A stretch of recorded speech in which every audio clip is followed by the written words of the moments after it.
Halo teman-teman semuanya, kembali lagi di video online learning Taman Baca Inovator. Jadi kali ini kita akan membahas tentang keberlanjutan Taman Baca Inovator.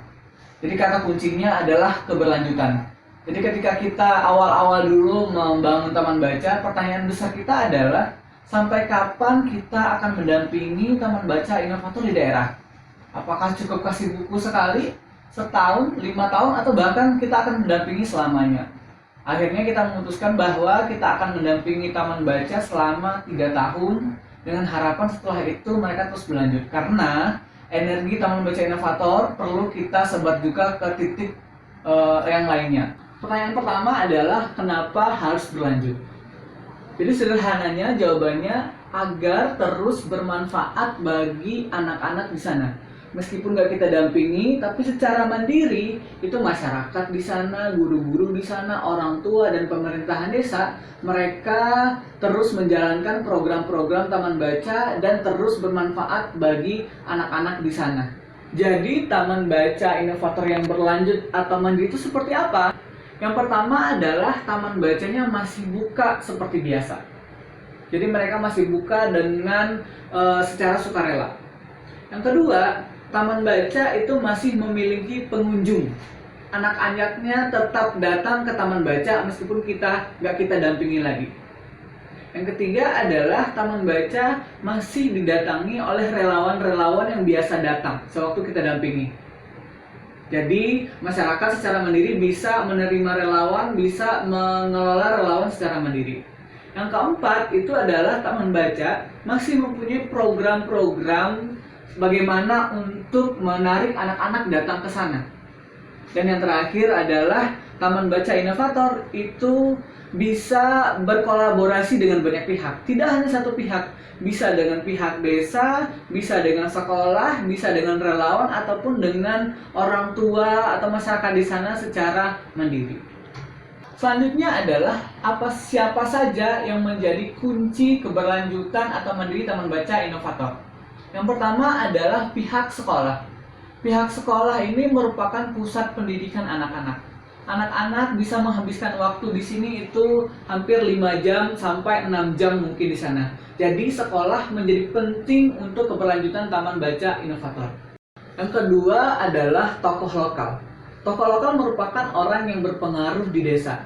Jadi ketika kita biasanya melakukan program-program di masyarakat ataupun di Taman Baca yang melibatkan orang tua, itu tokoh lokal menjadi penting untuk mempermudah kegiatan yang ada di sana. Jadi bayangkan saja kalau misalnya tokoh lokal sudah tergerak untuk melakukan program-program di Taman Baca, itu akan lebih gampang menggerakkan masyarakat yang ada di sana. Karena kita sudah memegang tokoh kunci atau tokoh lokal di sana. Itu tokoh lokal itu siapa aja? Bisa jadi mulai PRT-nya, PRW-nya, tokoh agama, ataupun tokoh adat yang ada di sana.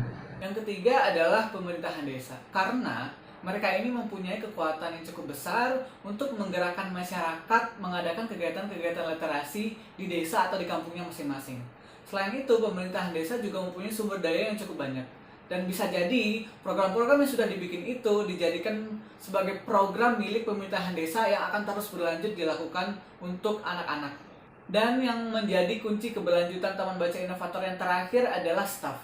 Kenapa staff? Karena staff ini sudah kita dampingi selama 3 tahun.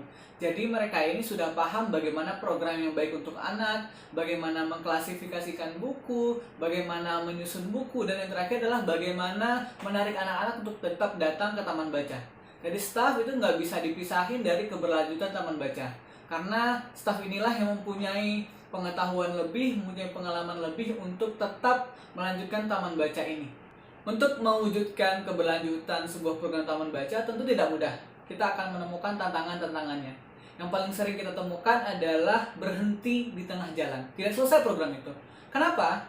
Karena mungkin mereka merasa bosan aja, atau mempunyai kesibukan lain, atau memang tidak mempunyai motivasi yang kuat untuk menyelesaikan program ini.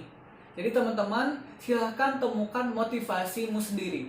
Jangan sampai ya motivasi itu hanya ikut tren sesaat misalnya, atau jangan sampai itu hanya untuk mengisi waktu luang saja.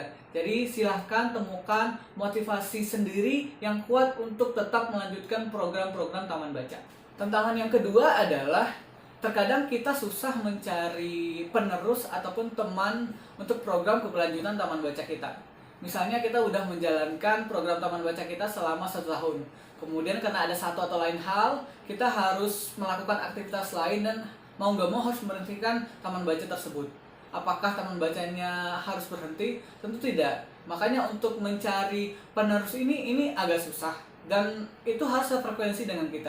Nah, makanya salah satu untuk mensiasatinya adalah kita harus sering-sering berkegiatan dengan relawan atau berkolaborasi dengan komunitas-komunitas lain.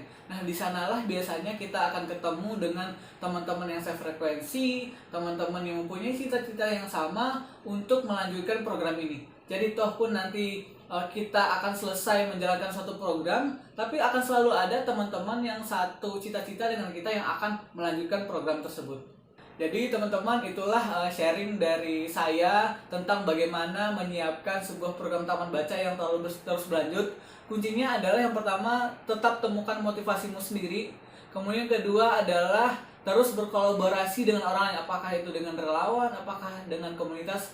Karena dua hal inilah yang akan menjadi kunci program yang teman-teman bikin akan terus berlanjut atau tidak. Teman-teman, terima kasih sudah menyaksikan video ini. Tunggu video selanjutnya dari Taman Baca Inovator. Salam literasi, ayo membaca!